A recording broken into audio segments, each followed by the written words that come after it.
Good afternoon to all. आज हमारी maths की ये पहली क्लास है और मैं आशा करता हूँ कि क्लास में बताए गए सारे कॉन्सेप्ट्स आपको समझ आएंगे।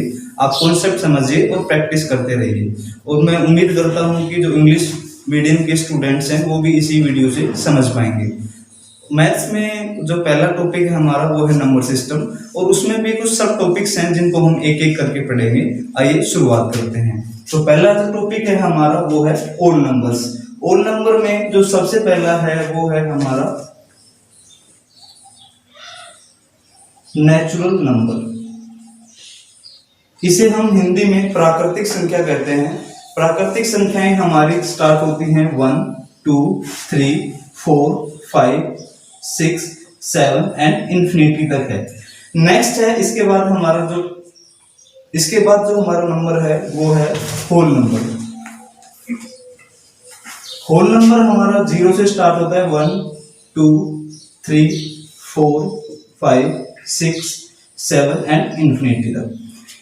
इन नेचुरल नंबर और होल नंबर में एक माइनर सा डिफरेंस है, वो है नेचुरल नंबर आपके 1 से स्टार्ट होते हैं और होल नंबर आपके 0 से स्टार्ट होते हैं। ये चीज आप याद रखिएगा क्योंकि कई बार एग्जाम में आपसे पूछ लिया जाता है। नेक्स्ट है even numbers. Even numbers Hindi में इसे बोला जाता है सम संख्या। सम संख्या की अगर डेफिनेशन की अगर हम बात करें तो वो सभी संख्याएं जो 2 से विभाजित हो जाती है उनको सम संख्याएं कहा जाता है। अगर इंग्लिश की मैं बात करूं, all the numbers which are divisible by 2 are called even numbers.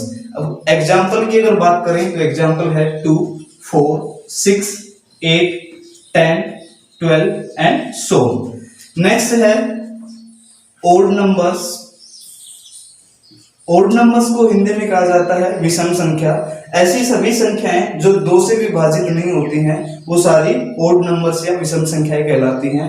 All the numbers which are not divisible by 2 are called odd numbers. इसके बाद है नेक्स्ट है हमारा कंपोजिट नंबर। और ओड नंबर के कुछ एग्जांपल्स हैं वो बता देता हूं आपको मैं। 1 3 5 7 9 एंड 11 और ये भी इंफिनिटी तक है। ऐसे ही कुछ और एग्जांपल हैं जो आप भी ऐड कर सकते हैं।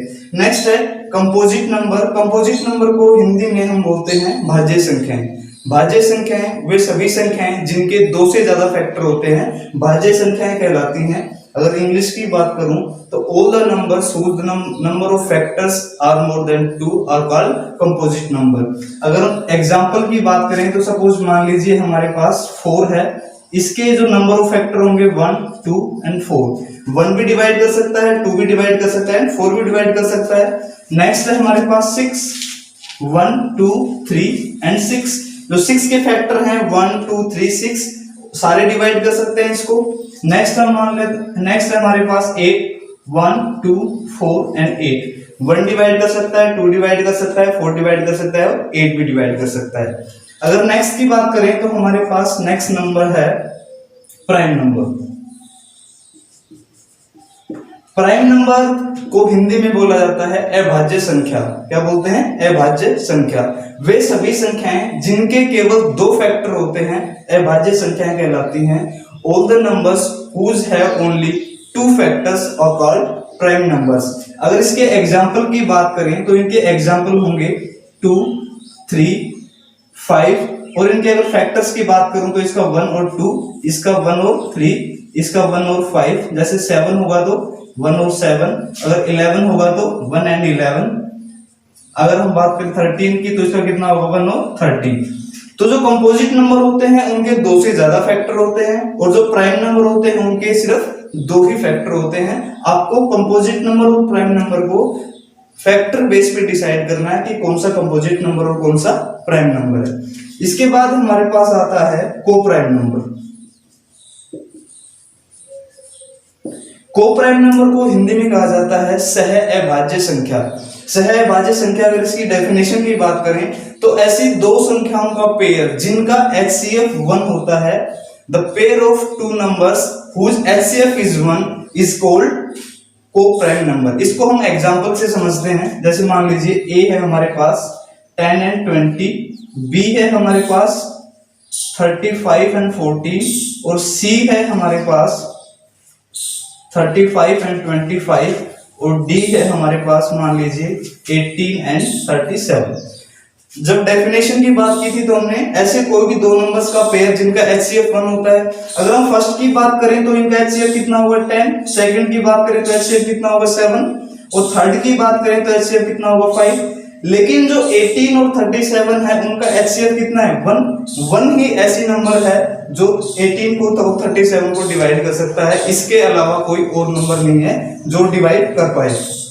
तो अगर आपसे पूछा जाता है which is the example of को प्राइम नंबर, सहअभाज्य संख्या का एग्जाम्पल कौन सा है, तो आप किस पे टिक करेंगे, डी पे। आपका आंसर क्या होगा, डी। नेक्स्ट नंबर है हमारा रैशनल नंबर। रैशनल नंबर को हिंदी में कहा जाता है परिमेय संख्याएं। ठीक है, जो परिमेय संख्याएं होती है हमारी, अगर डेफिनेशन की बात करूं, ऐसी सभी संख्याएं जिनको हम p बाई क्यू की फॉर्म में लिख सकते हैं। क्या कर सकते हैं, जिनको हम p बाई क्यू की फॉर्म में लिख सकते हैं। और इसकी एक और डिमांड है कि q इज इक्वल टू 0 नहीं होना चाहिए, कि q 0 के बराबर नहीं होना चाहिए। अगर हम एग्जाम्पल की बात करें तो हम लिख सकते हैं 5, हम लिख सकते हैं 70, हम लिख सकते हैं √49, लिख सकते हैं 25, क्योंकि अगर 5 को देखेंगे तो हम 5/1 लिख सकते हैं, 70 को देखेंगे तो 70/1 लिख सकते हैं, और इसको हम देखना चाहें तो √49 कितना होता है 7, तो 7/1 लिख सकते हैं। और अगर हम लिखना चाहें 25 रूट कितना होगा 5/1 लिख सकते हैं। इसी तरह हमारे एग्जाम्पल में माइनस के भी नंबर्स भी हो सकते हैं। इसी के साथ है जो नेक्स्ट नंबर है हमारा, वो है इर्रेशनल नंबर। इरेशनल नंबर है ऐसे, अगर डेफिनेशन की बात करूं तो ऐसे नंबर, सभी नंबर्स जो p बाई क्यू की फॉर्म में नहीं लिखा जा सकता, जिनको p बाई क्यू की फॉर्म में नहीं लिखा जा सकता। और अगर इनके एग्जांपल की बात करूं तो इनके एग्जांपल में हम लिख सकते हैं √11, √43, हम लिख सकते हैं √27। तो इनके एग्जांपल्स के से एक पैटर्न आपको समझ में आ रहा होगा कि जो सभी इम्परफेक्ट स्क्वायर हैं, जिनका परफेक्ट स्क्वायर नहीं होता, वो सारे के सारे कौन से होंगे, इरेशनल नंबर। और इरेशनल नंबर को हिंदी में अपरिमेय संख्या कहते हैं। दूसरा सब टॉपिक है हमारा factors and its sum. Hindi में अगर बात करें तो गुणनखंड और उनका जोड़।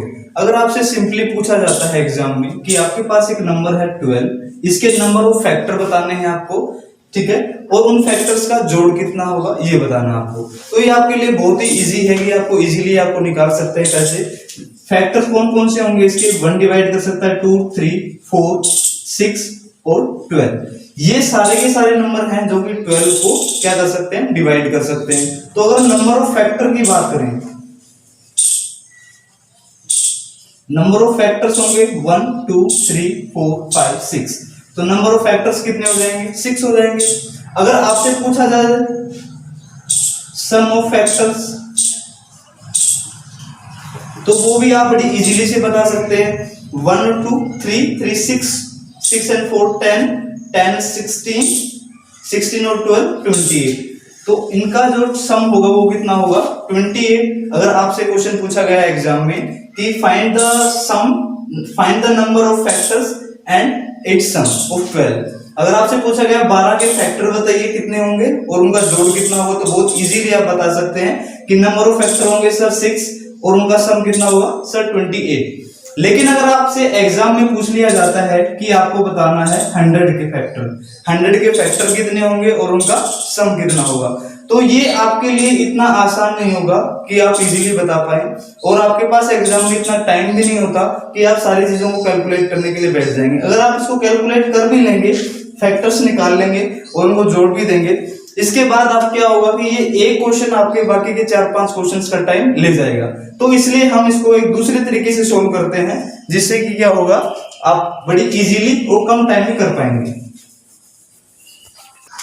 देखिए सबसे पहले क्या करेंगे, हमारे पास जो नंबर है 100, इसके हम सबसे पहले क्या निकालेंगे, प्राइम फैक्टर्स निकालेंगे। क्या निकालेंगे, प्राइम फैक्टर्स। प्राइम फैक्टर्स निकालने के लिए सबसे इजी मेथड है कि आप क्या करें, इस तरह से कर कीजिए, और जब भी आप डिवाइड करें तो सबसे छोटे नंबर से डिवाइड करें। जैसे कि 2 से डिवाइड करेंगे तो 50, फिर 2 से करेंगे तो 25, फिर 5 से करेंगे तो 5। तो इसके अलावा हम डायरेक्टली इसको क्या लिख सकते हैं, 100 is equal to 2 into 2 into 5 into 5। और इसको इजी फॉर्म में कैसे लिख सकते हैं, 2 की पावर 2 इंटू 5 की पावर 2। अगर आपको पहले निकालना है क्या, number of factors, number of factors निकालना है, तो आपको क्या करना है, यहाँ पे पावर प्लस 1 करना है। क्या करना है, पावर प्लस 1। अब जो 2 की पावर है वो कितनी है, 2, तो यहाँ पे पावर प्लस 1 करेंगे। क्या करना है आपको, पावर प्लस 1 करना है, ठीक है। जब 2 की पावर 2 है, यहाँ प्लस 1 करेंगे तो 3 हो जाएगा, और ये 5 की पावर 2 है तो ये भी कितना हो गया, 3, और दोनों को मल्टीप्लाई करते हैं, कितना आ गया, 9। अगर आपसे पूछा जाता है कि नंबर ऑफ फैक्टर्स कितने होंगे, तो आपका आंसर कितना होगा, 9। इसी तरह से अगर हम देखें, वैसे देखें भी तो 100 के जो फैक्टर्स हैं वो कितने होंगे, 1 डिवाइड कर सकता है 2, 4, 5, 10, 20, 25, 50 एंड 100। 1, 2, 3, 4, 5, 6, 7, 8 एंड 9। तो ये वो सारे नंबर्स हैं जो कि 100 को डिवाइड कर सकते हैं। तो 100 के फैक्टर्स कितने हैं, 9। यहाँ पे आप इस तरह से निकालते, सबको एक एक को देखते, लेकिन यहाँ पे इजीली आपने इस तरीके से निकाल लिया। जो नंबर ऑफ फैक्टर्स हैं वो कितने हैं, 9 है।